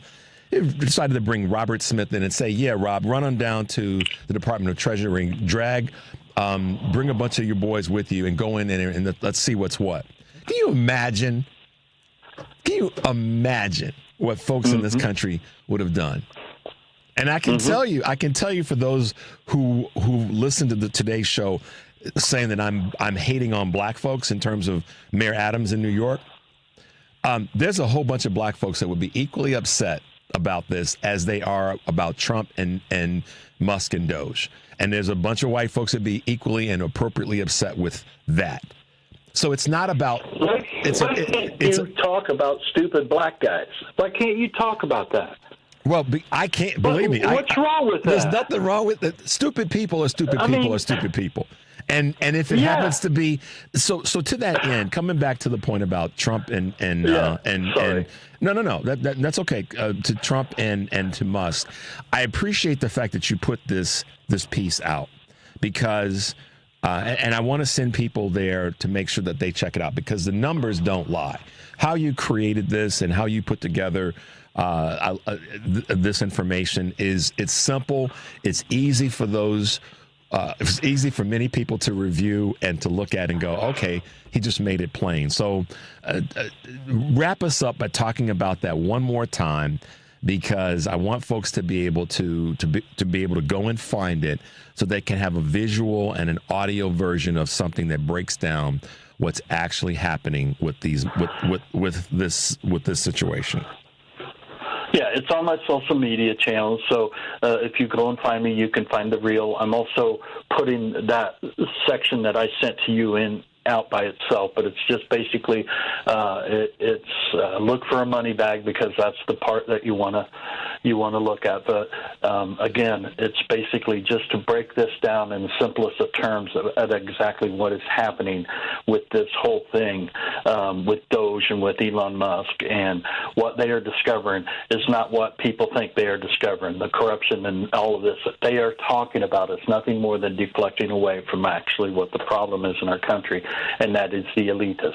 When a government aligns with billionaires and the elitists like you and I understand the term, okay, the morbidly rich, whatever you want to call it, when a government aligns with that, it does not work.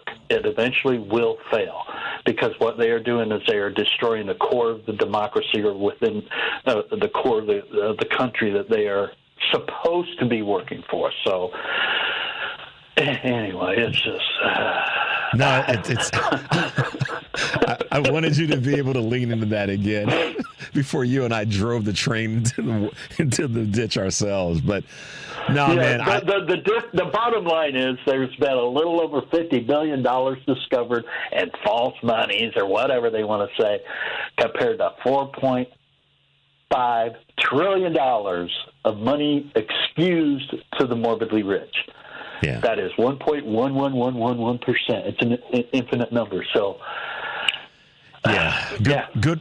Pretty simple, isn't it? Pretty simple, man. And for us non-elite elites. So, as always, man, on Wednesdays are fun, because I know that you and I are gonna bring out the sledgehammers. So, you guys, I appreciate it, man. No, I do. Appreciate it. And again, I want to make sure you guys go. You want to Google, find Kurt Mullet, Hoosier Blue 63, because this is really a simple, easy to follow breakdown and reel that Kurt's put together to talk about the money that's been found, if you will, versus the money that's sneaking out the back door to the morbidly wealthy that Kurt's just talked about. So, and I stole that phrase from Tom Hartman, by the way. Tom Hartman is a genius when it comes to certain phrases, and morbidly rich is one of the things that he repeats. So I got to give kudos to Tom Hartman for that. So, and another one of my favorites from Tom is bat guano. So, I love his wordage, man. He's great with words. So. Kurt Mullet, y'all. Thanks for being with us today, man, and I hope you guys are staying safe there, and I look forward to talking to you again next Wednesday. All right, take care. Take care, man. Be well. All right, guys, check him out. Kurt Mullet, Hoosier Blue 63. His post, his reels are strong. They're very informative, and as much as Kurt and I have fun and we yuck it up, we try to bring you guys some content that you can use to further, inform yourselves and pass on to people. So, guys, we got to take a quick break. When we come back, we'll be speaking with another one of those people that they're doing the work.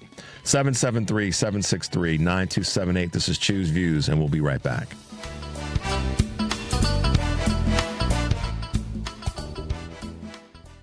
No two people learn the exact same way. So how did Babbel become the award-winning language learning app? We thought of you, all of you. Take Sierra. As a visual learner, she uses Babbel's wordplay videos. Today I'll share a quick lesson on shopping in French. Merci beaucoup. Keith is a be in the room with real people kind of learner, so he loves the live online classes with our language experts. Okay, class. Vos está pronto. Estamos prontos. However you learn, Babbel makes it easy. Try Babbel for free at Babbel.com. Babbel.com. When you think of erectile dysfunction, think of Mark Drugs. Dr. Craig here with Mark Drugs in Roselle and Deerfield, letting you know that we are here to help. Over 50% of all men over the age of 40 report symptoms of erectile dysfunction, and the other half might be too shy to admit it. We stock generic versions of the most popular ED medications for as little as $1 per pill that we can dispense with a valid prescription. We can also arrange delivery next day if needed. Additionally, we can help if your case is more complicated due to previous prostate issues. You may be a candidate for our prescription compounded Trimix products. We can also help women experiencing dryness or atrophy with low-dose prescription estrogen creams or hormone-free over-the-counter products such as Dr. Cheng's New Eve Silk. We understand that it's not the easiest thing to discuss, but believe me, we've heard it all. We are here to help you love making love again. You have a choice when it comes to your health care, and a great choice is Mark Drugs in Roselle and Deerfield, where you get better health and care for you and your pets. That's markdrugs.com. You're listening to WCPT 820. Here's the latest Chicago weather update. From the Weatherology Weather Center, I'm meteorologist Jennifer Wojcicki. We'll see a few spotty snow showers possible late today, otherwise cloudy skies, a high in the mid-teens. Winds out of the northwest around 5 to 10 miles per hour. Tonight, a slight chance for some snow, cloudy, a low near 5 above. By Thursday, sunshine, high around 22 degrees. Friday, mostly sunny and a high around 23. Saturday, sunshine, high around 30. That's your latest Chicago weather update. Currently, it's 7 above. Alexa, play WCPT. WCPT from TuneIn. It's Choose Views with Richard Chew on WCPT 820, Chicago's Progressive Talk.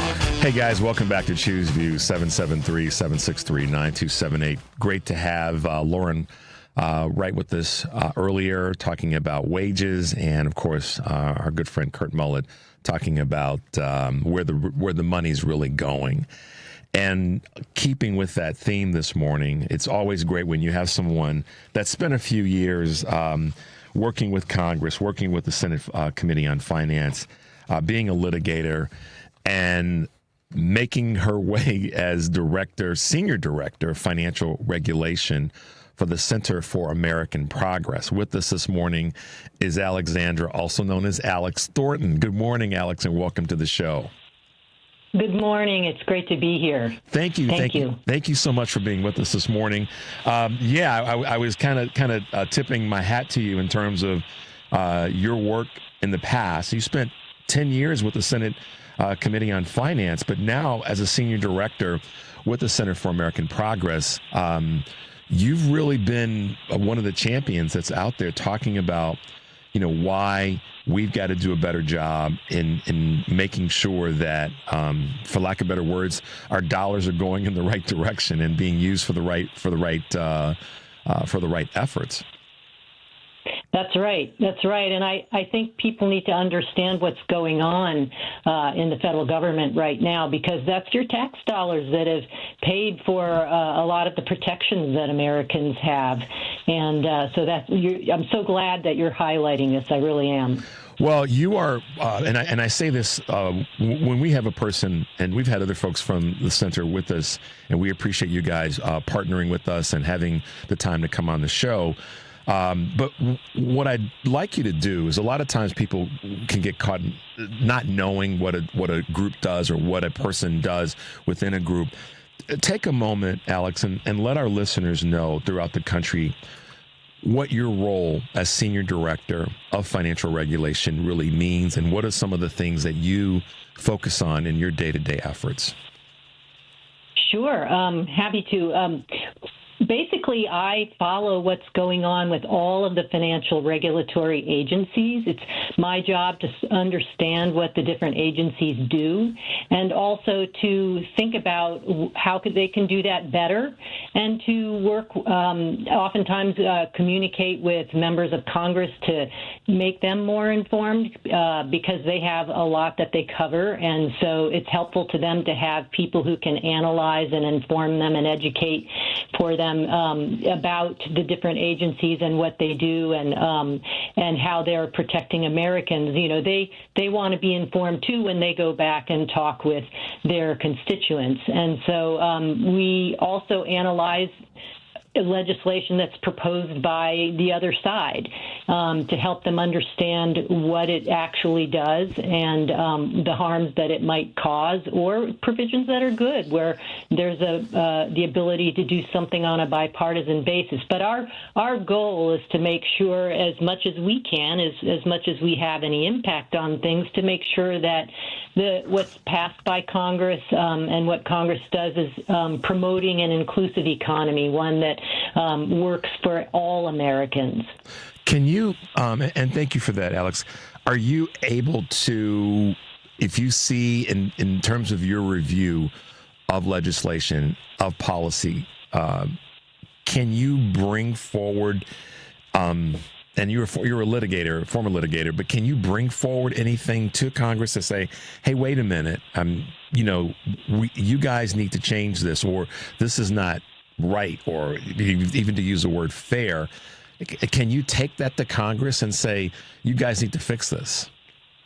Absolutely. absolutely. We regularly communicate with members of Congress to say, here's an idea for how you can make things better. We're constantly thinking ahead. We may not be in a governing moment right now, but there will come a day when we are in a governing moment. And we want to be prepared to hit the ground running, just as obviously Trump did when he came in a few weeks ago. Talk to me about the IGs being cut and what that means when it comes to financial regulation. Oh, well, the IGs are, as you know, in pretty much every agency, they are independent offices that are there to look at what the agency does to make sure that it is functioning in an appropriate manner. And to me, it's a sign. It's a sign that President Trump and his allies did not want anybody to be watching what they were doing when they sent Musk in to make all these cuts and do all these things that he's doing. So what do you, and this because this is a question that a lot of people have asked me personally on the show, via social media, Richard, what can we do? I mean, he's there, not just Trump, but Musk, kind of, hand-holding through this chaos. And so that's a question that I get asked a lot, and I don't have a conclusive answer. I'm not an attorney. I'm well read in certain areas of the law, but what can the American people who know in their gut, Alex, that what's going on is not only wrong, but maybe borderline, if not across the line, illegal, what can actually be done? Well, we are in a difficult position because, Trump and his political allies have, control of Congress and the White House, obviously, and the executive branch. But there are definitely still things we can do. And there are groups of lawyers who are bringing lawsuits. There have been many, many lawsuits brought to challenge what Musk and Trump have done, and those are working their way through. Some of the decisions a lot of them have fallen in our favor for the time being. There have been, temporary holds on things, but I think the important thing is for average Americans to pay attention, not to weird things on their social media feed, but really to try to get the facts, to listen to people like you and other trusted news sources that, I know today it's hard because, so many people don't trust anything, and that's part of what the other side has sown.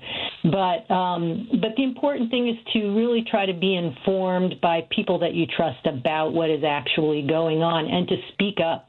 Let your member of Congress know that you're very concerned about this. Make noise however you can, because I think at the end of the day, I think if Trump and his allies realize that what they're doing is deeply unpopular, I think that could at least slow them down.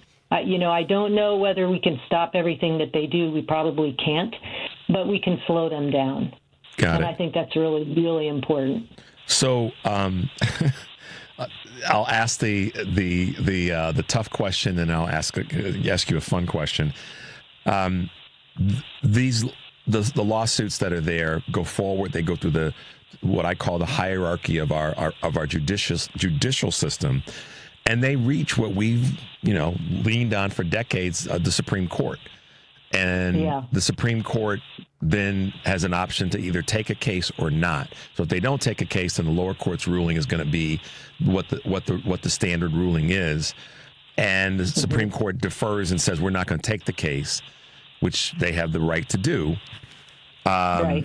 The lower court's ruling stands. And then what becomes the enforcement if the lower court rules that what Trump and or Musk or any part of the administration has done is unjust according to the lawsuits that have been filed?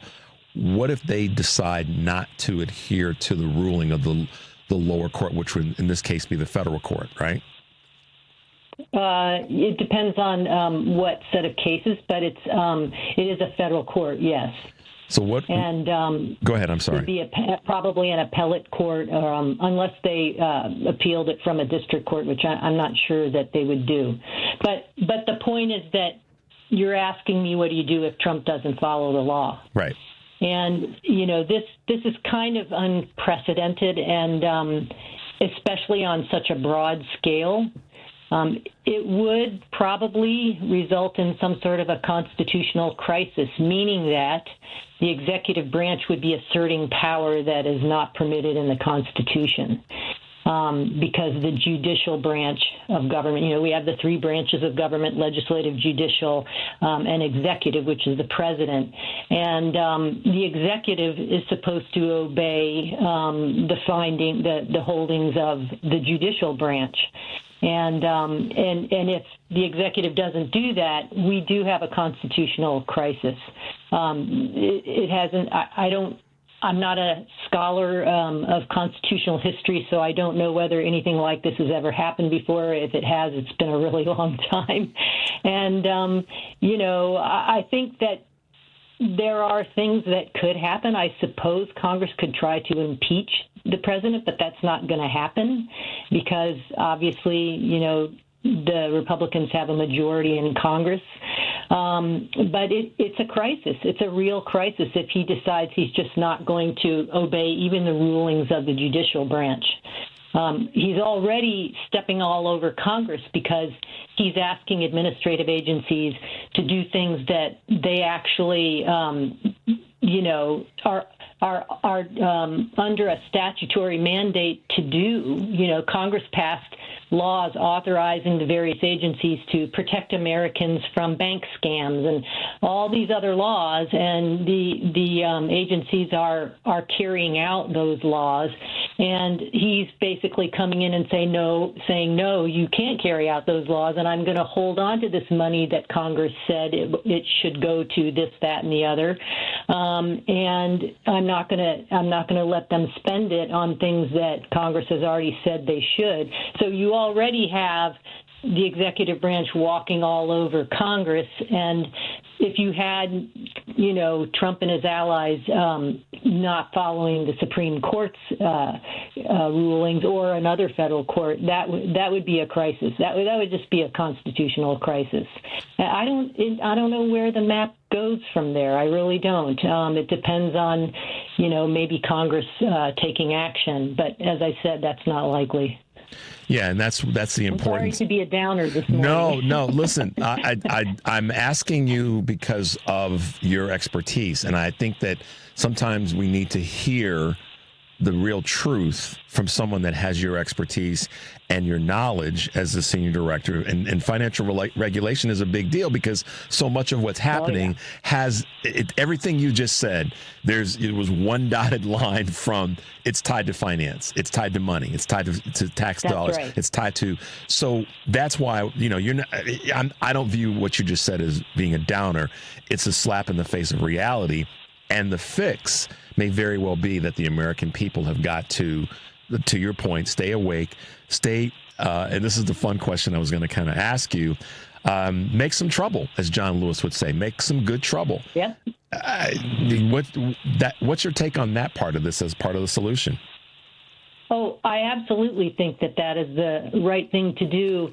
But I think, well, there are two things. First, I wanted to add something to what you just said, and that is, everything is connected to the financial regulatory system, but it's also very much connected to the stability of our financial system as well as to our economy, because the things that he's doing could very well pose very serious risks, not only to our health and all the other things that the other agencies do, but also to the stability of the financial system, to the trust that people have in our markets. Because right now the U.S. has the most liquid and largest markets in the world, financial markets and capital markets. And,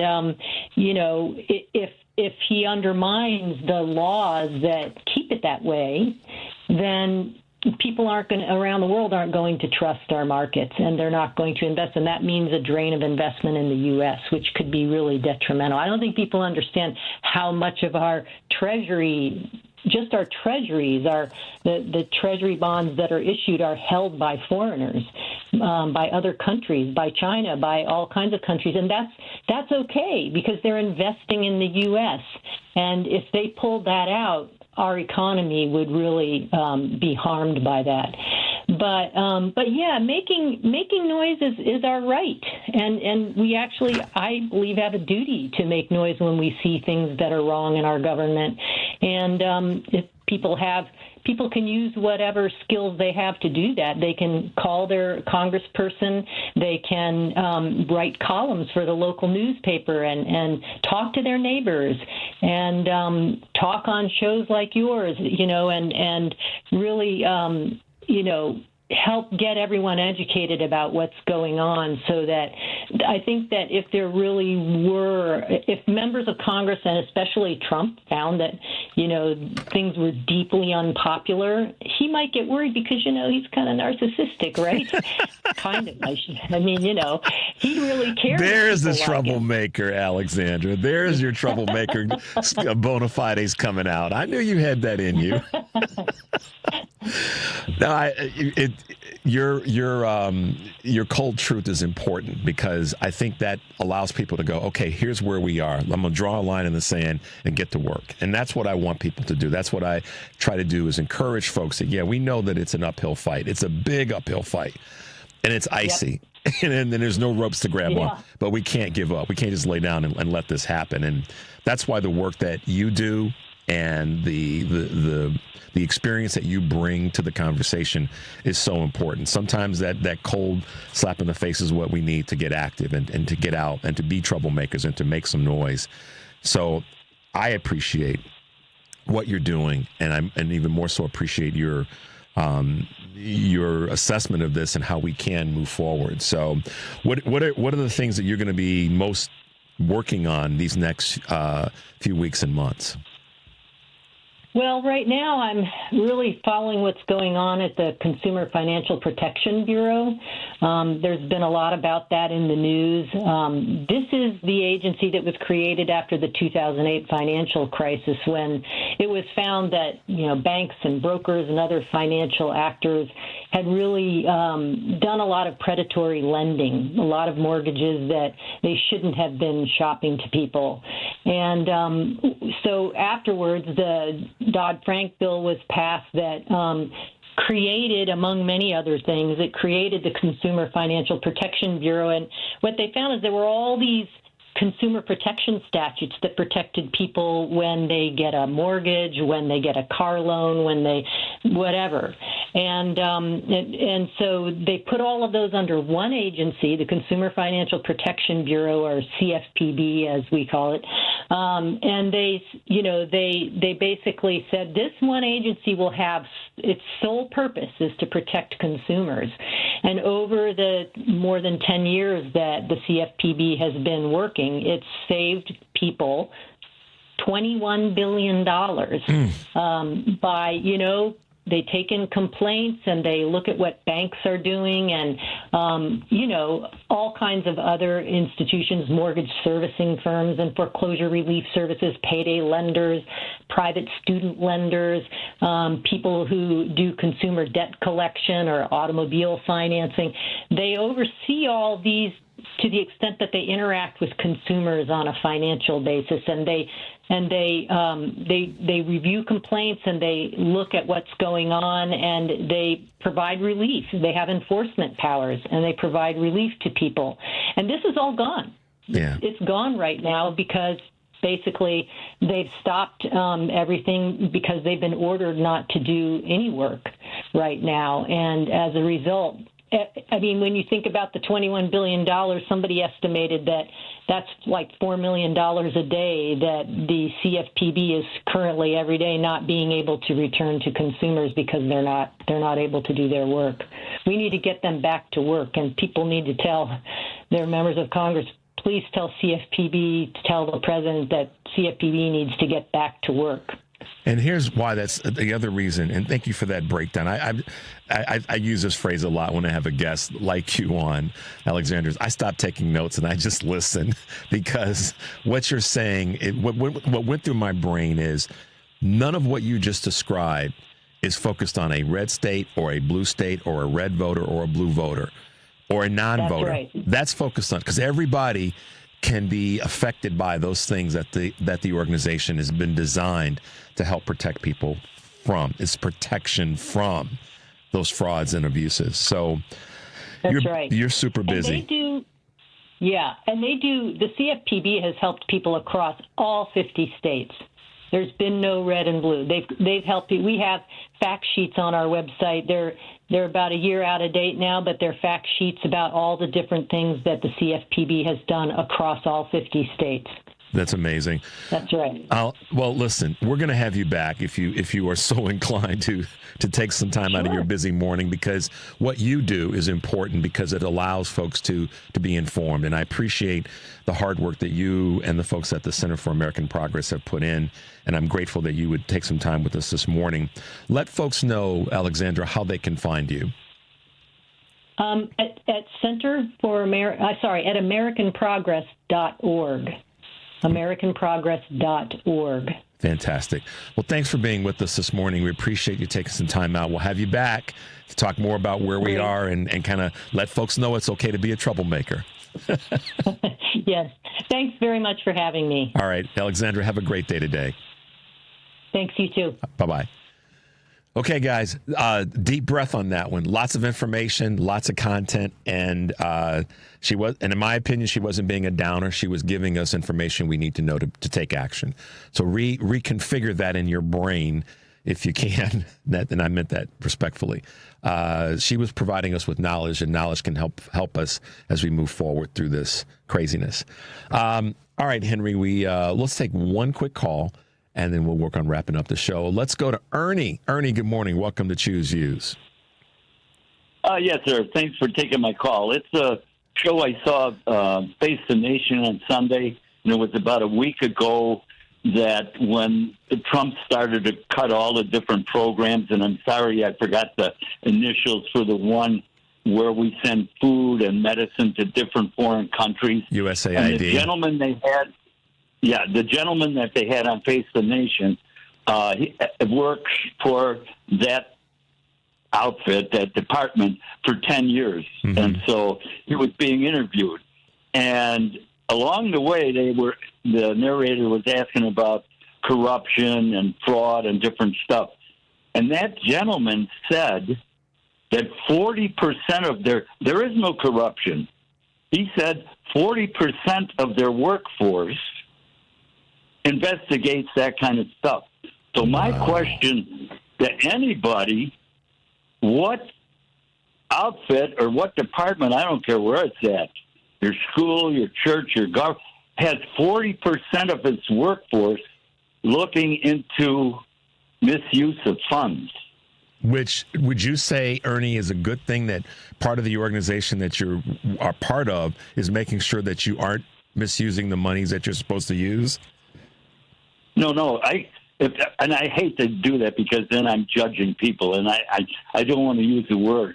That's why I ask everybody, what outfit or what department, any place, even where you work now, not just you, everybody, spends 40% of their workforce works to make sure there's no corruption or misuse of funds. 40% of their workforce. Well, I mean, Stick with the question. I hear what you're saying, and I appreciate that. My answer is I don't know what the correct percentage would be. Is it 20%? Is it 15%? I guess, if it's more than 50%, then that might be a little bit concerning. But if they are then putting money out, and that's not to say that that's the only thing that they do. And unfortunately, Ernie, I didn't get a chance to see the interview, so I'm going to have to kind of go back and see that so I can get more context.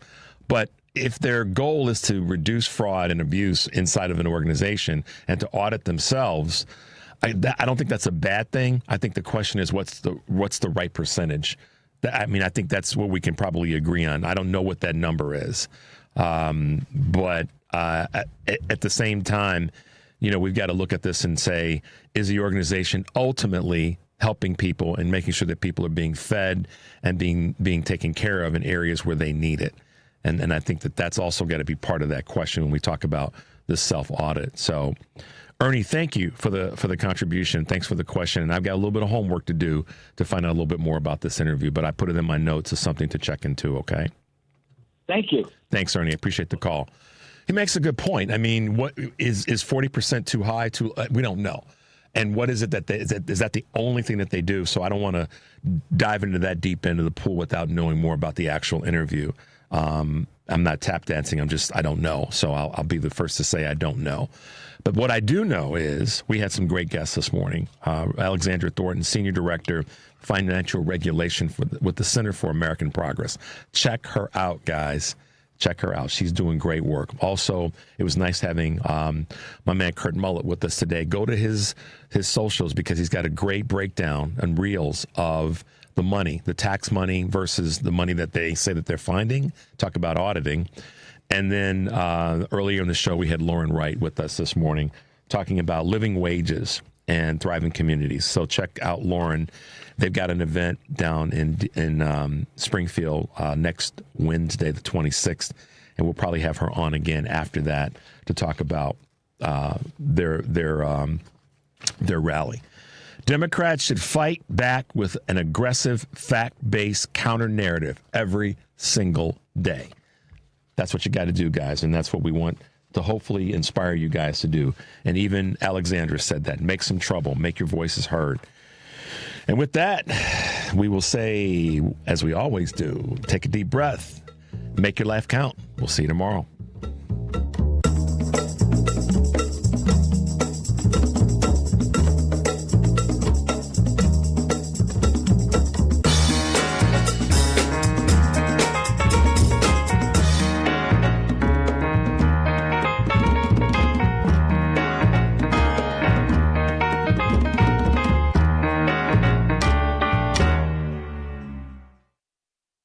If you turned 65 recently like me, it's important you find a Medicare Advantage plan that gives you the coverage you're looking for. But finding one can be difficult. The best thing I did, and I suggest you do the same, is call a licensed insurance agent and let them walk you through your Medicare Advantage plan options.